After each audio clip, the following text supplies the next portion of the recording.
Hello everybody, my name is QBM and welcome back to another video. Today I'm going to be talking about how to mix and master a dubstep drop like this. So let's go ahead and get started. So I'm going to go ahead and play you guys what we have, and then we're going to go through and master this real quick. So this is what we have before the master.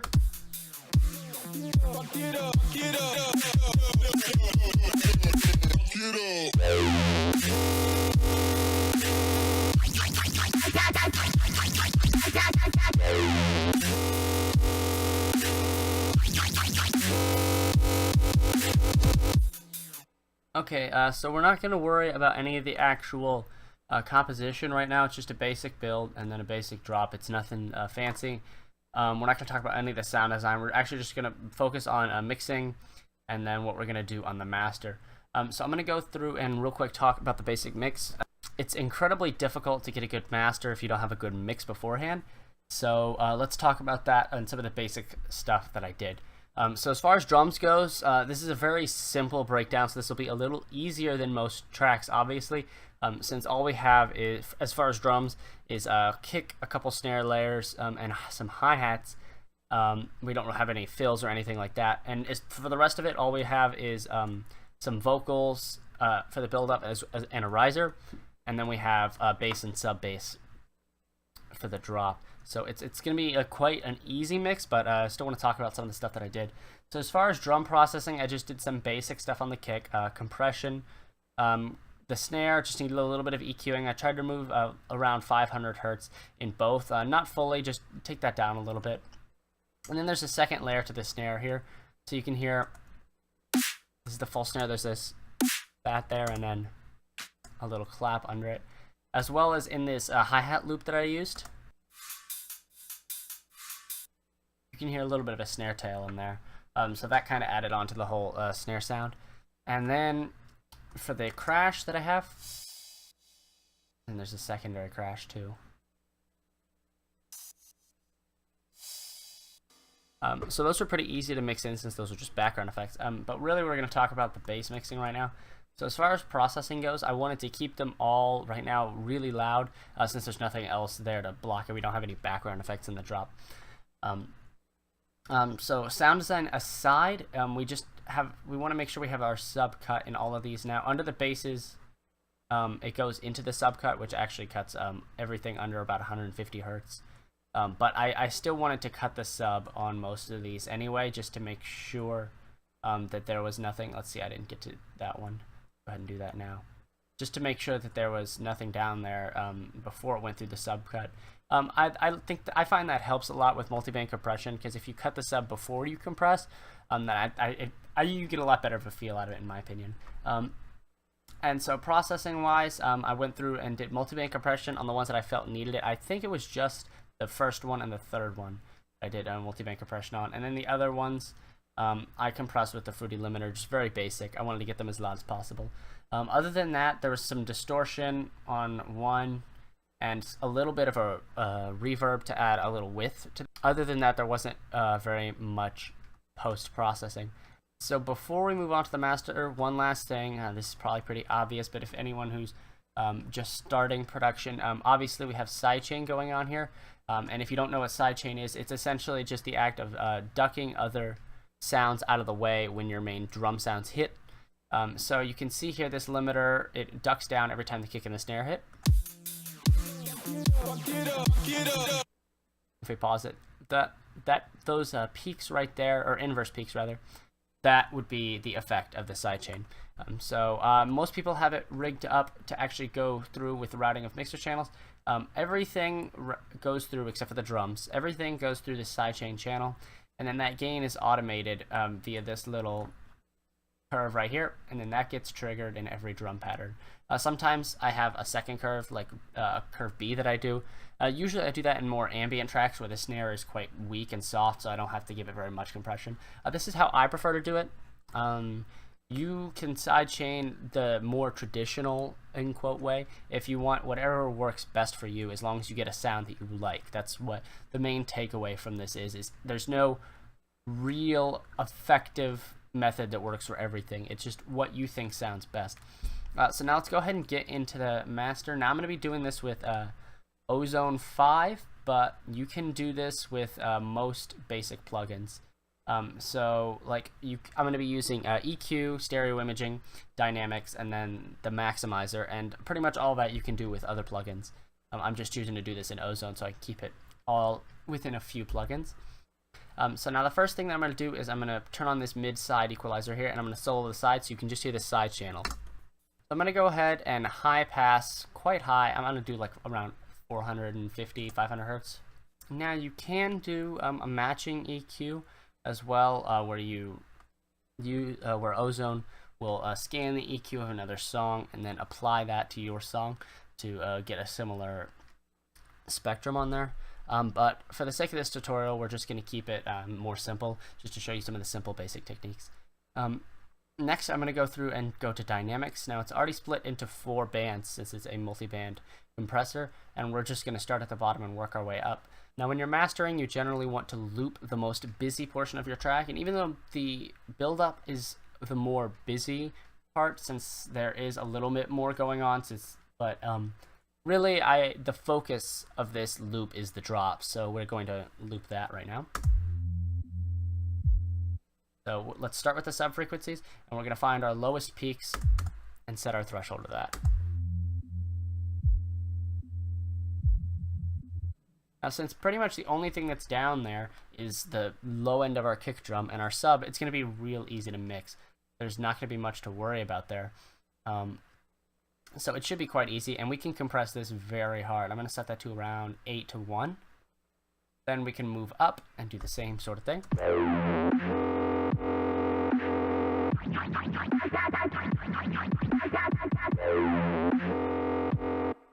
Okay, we're going to go with a little bit lighter compression on here.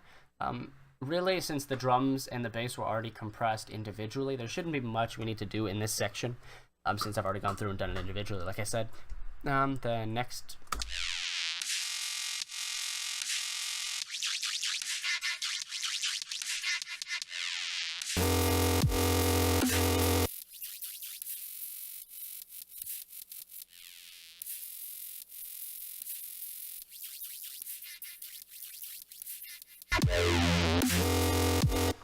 Okay, then we'll go to stereo imaging. The main thing that I want to do here, what is that? I can see some stuff at the bottom I don't like. Okay, let's put this EQ at the end. Actually, let's put another EQ at the end, because it looks like there's some issues with some frequencies at the end. I don't know if that's compression artifacts or what. Just do a hard cut there, because we don't want any of that. So like I said, the main thing that I want to do is make sure my sub frequencies are completely mono. You don't want them out to the sides. I mean, as you see, even if I put it out to the side, I already set my sub to mono, and the bottom end of my kick, I'm pretty sure in compression, I made that fully mono too. I just want to make sure that nothing is going out to the side, because that's not what we're looking for. And then we can move our way up here.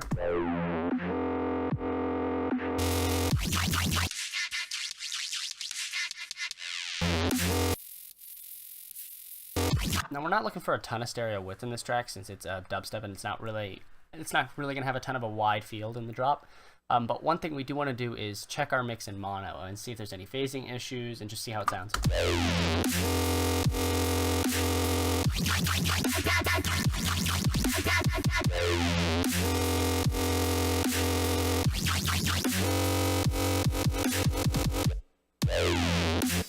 One thing I don't like is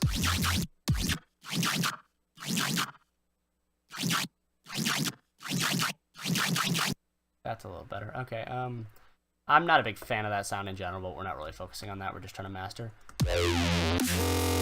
Now, obviously, it didn't sound great in mono because it's mono and just it doesn't sound as good. You don't have a wide field to work with. It's just that single center signal. But we just want to test it, because if your song's going to be played on clubs, it's going to be played on multiple different systems, and some of those systems may be mono, so you don't want to have phasing issues that you didn't notice that could become a problem later. Okay, so with stereo imaging out of the way, let's move on to the next thing on our master bus, which is just a small little cut. I put a cut at around 17,500 hertz and around 30 hertz.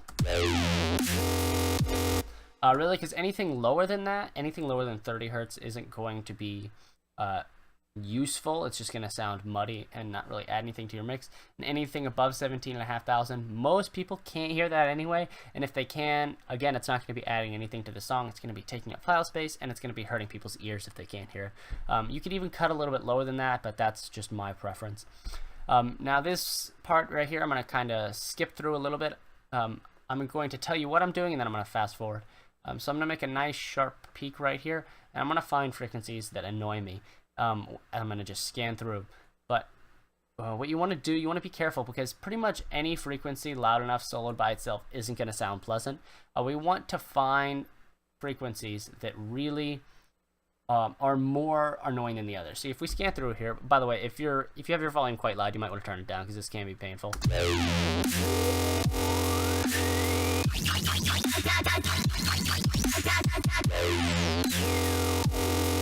So like none of those sound good. We just want to make sure we're really looking for the ones that sound particularly harsh. So you don't, when you're scanning through, you don't want to move the volume up and down a lot, because if you reach one, you're like, oh, this sounds bad. The volume might have been louder than the others. You want to keep the volume consistent on the peak, because if you are unfairly imbalancing, then you're going to remove frequencies that you don't like. One more thing, when we find something, let's say right there, we don't want to drag it down like this, because we're going to move it out of the way. What we want to do is find it, say right there, and then drag down like that. We don't want to go all the way down. That way we know we're on the exact band that we want. So I'm going to go ahead and do this, and I'll fast forward through it.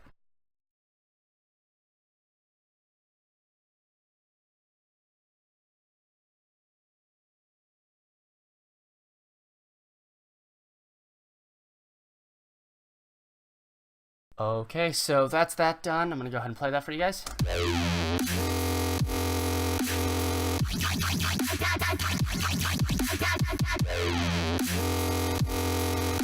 And this is without it. I'm going to just toggle through.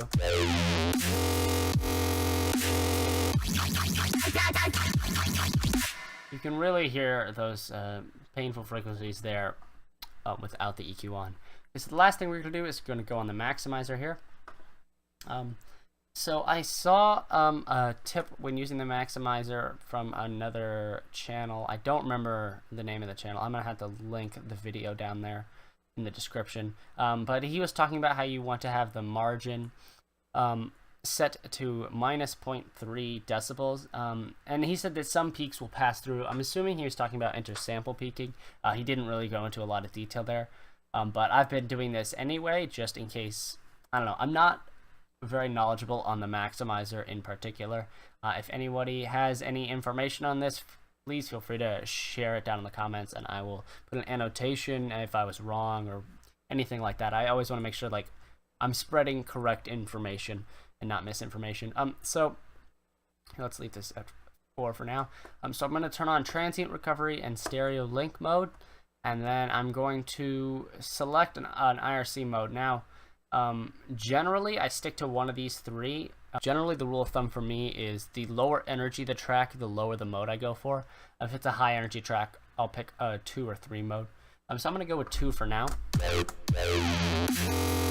And then I'm going to just take this threshold down until I feel I'm at a point that I really like it.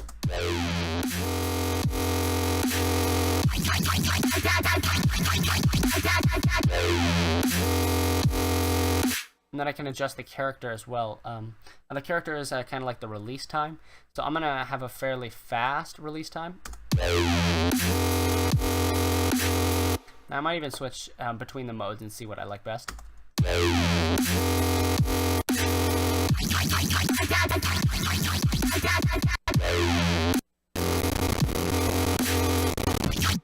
CPU is not a fan of that. Let's stick to 1. Okay, there we go. And then the last thing I'm going to do is just take down a little of those top end peaks, just right there. Maybe 1.5 decibels below, but it just bring that down a little.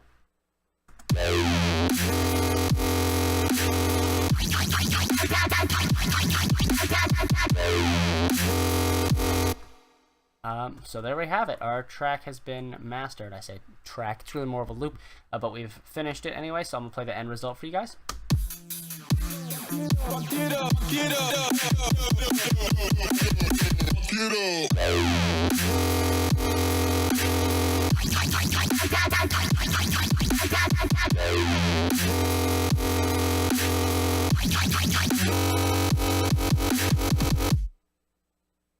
So thank you guys so much for watching. If you have any more ideas for videos, please be sure to leave them down in the comments. Let me know what you think. What did I miss? What would you like me to do in the next one? What is this, chat? Subscribe to QBM? Okay, well, I guess that counts then.